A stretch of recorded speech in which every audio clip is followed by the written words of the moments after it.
Movie ఏముందిరా.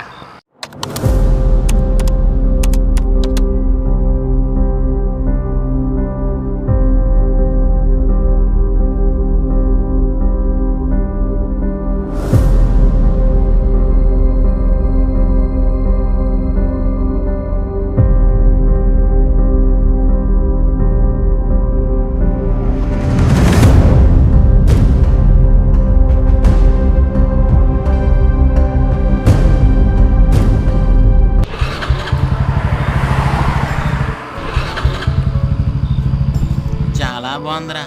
మూవీలో బిట్లు లేవు, బండి ఆగిపోయింది. దిగు. అయితే అయింది కానీ మూవీలో ఫ్రెండ్షిప్ గురించి బాగా చెప్పాడు. అవునరా, అజయ్ గడ ఉన్న బాగుండు, కనీసం పెట్రోల్ అని తెచ్చింది.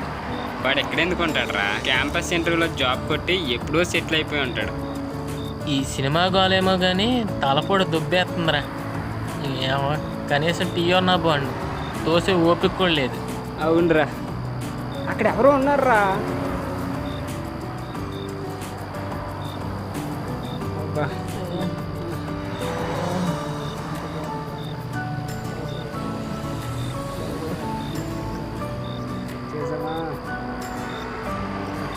అయ్యా టీ.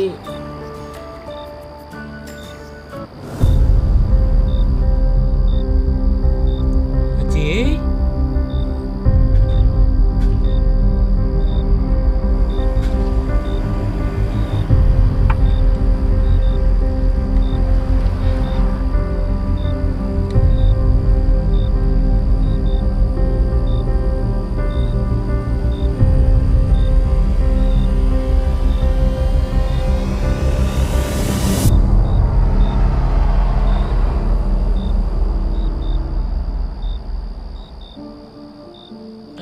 అజయ్ నువ్వేంట్రా ఇక్కడ?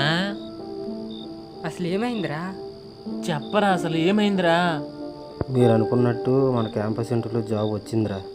నా దరిద్రం అప్పుడే కరోనా కూడా వచ్చిందిరా. వచ్చిన ఉద్యోగం కాస్త కరోనాతో పోయింది. అప్పటి నుంచి ఉద్యోగం కోసం వెళ్ళని కంపెనీ లేదు. ఏ కంపెనీకి వెళ్ళినా ఆఫర్ వస్తుంది అని చెప్పి పంపిస్తున్నారు. ఆ ఆఫర్ లెటర్ కోసం ఎదురు చూసి చూసి నిరాశపోయి ఆ తర్వాత చిన్న ఫ్యాక్టరీలో డైలీ వేస్గా పని కుదిరాను. ఇల్లు కట్టడానికి లోన్ తీసుకున్నాను. ఆ తర్వాత మా అమ్మ నాన్న నాకు పెళ్ళి అన్నారు.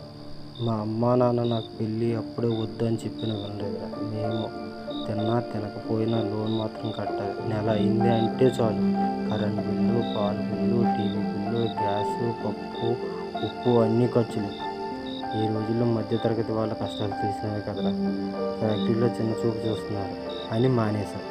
ఏదో ఒక వ్యాపారం పెట్టుకుందాం కదా అని బిజినెస్ లోన్ కోసం బ్యాంకుకి వెళ్ళారా. లోన్ కావాలి అని అడిగితే ఆధార్, పాన్, ఏదైనా ఇన్కమ్ సోర్స్ చూపిస్తే కానీ లోన్ రాదని చెప్పారు. ఇంకా ఇవన్నీ మధ్యతరగతి వాడి కోసం కావని అర్థమైంది. అందుకే ఇలా చిన్నగా నైట్ టైం టీ అమ్ముతున్నారు. ఇదిరా అజయ్ గారి జీవిత గాథ.